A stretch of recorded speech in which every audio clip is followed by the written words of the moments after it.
Is minimalism a privileged choice that only certain people can make, or is it something for everyone? This is something that I've been thinking about a lot lately. I myself have tried to live as a minimalist for the last couple of years. And for me, that means to own less and really take care of the things that I own. This has led me to create a capsule wardrobe and be really mindful of the things in terms of decorations and furniture and other stuff that I bring into my home, to really make sure that this is something that I either need or really cherish and will love. For me, what has led to this minimalist lifestyle is really just my urge to do whatever I can to stop the climate crisis.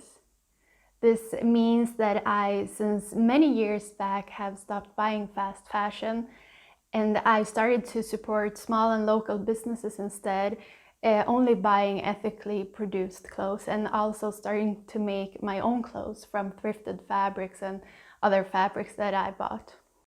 I've heard the critique and I've agreed with it, and somehow I still agree that minimalism has been taken over by a privileged group that lives pretty well, that is a part of the middle class, and they have turned it into something that only is about decoration, interior design.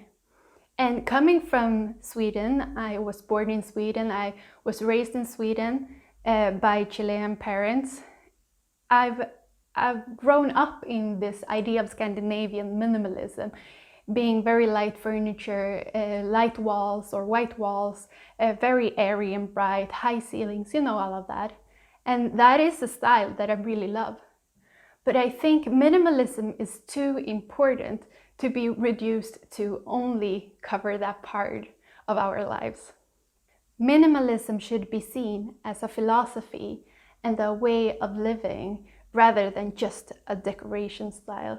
The OG minimalists, Joshua and Ryan from the film The Minimalists and Minimalism, they don't come from money. And recently I also found another YouTube channel called Siberia Inside, where Anna has shared her story from growing up in Soviet and being really poor and still choosing to be a minimalist. And I think this conversation is super important, and I don't think that a lot of YouTube channels or a lot of media at all covers this. And that is, what if you don't come from money but choose to be a minimalist? This is why I think we should, rather than just staring at the interior magazines, start looking at those who practice minimalism as a spiritual guidance and lifestyle that is more spiritual than rather just like a visual style. Minimalism doesn't mean that you don't have to own anything. I think for me, I live in Copenhagen in Denmark, and I live in an apartment in the city. For me, I still want to be able to have a somewhat normal lifestyle. I'm not someone who will move into the woods and live a minimalist lifestyle, or at least not today, who knows in the future. So a few things I still need to live my everyday life.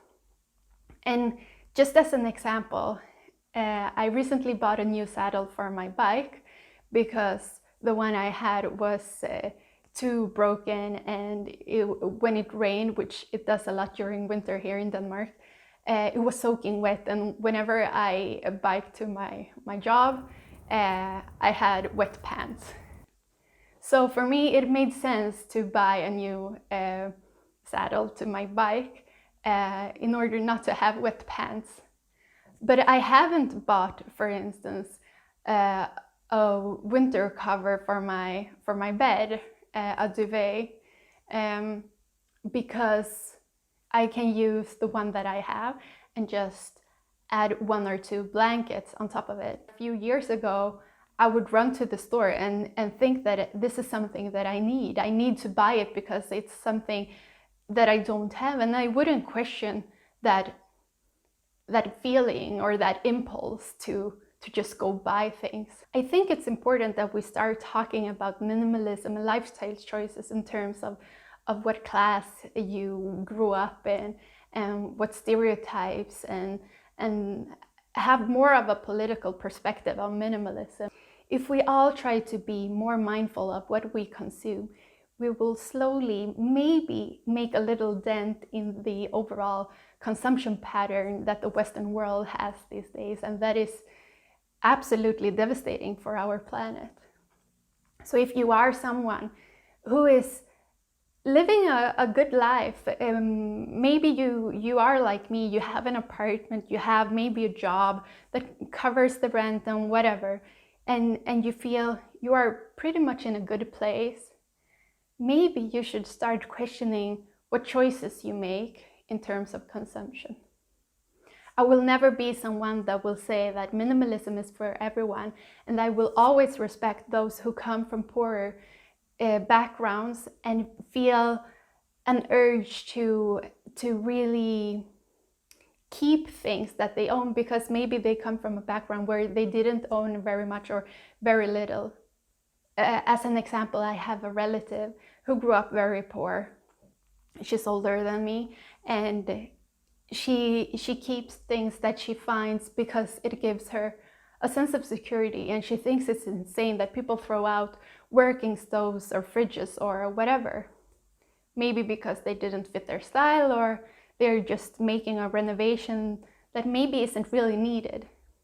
So she ended up having, I think at one time she had 3 stoves in her apartment and 2 fridges, and I was like, do you really need these things?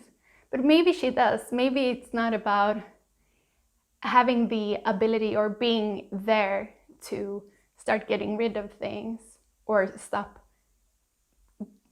buying things or finding things and bring them home to your apartment. So I will always respect those who are not there and maybe will never be there. But for all of us who have the opportunity to be mindful of this, no matter how much your income is, I think this year should be the year when you start consuming less and love and cherish the things that you actually own. My name is Alejandra Cerda Oyensa. I'm a 32-year-old Swede living in Copenhagen, and I'm very happy that you found this video and this channel. I hope to see you soon again. If you like this video, please subscribe and give it a thumbs up. Maybe write me a comment. I would love to hear what your ideas of minimalism are and what you thought of this video. Hejdå!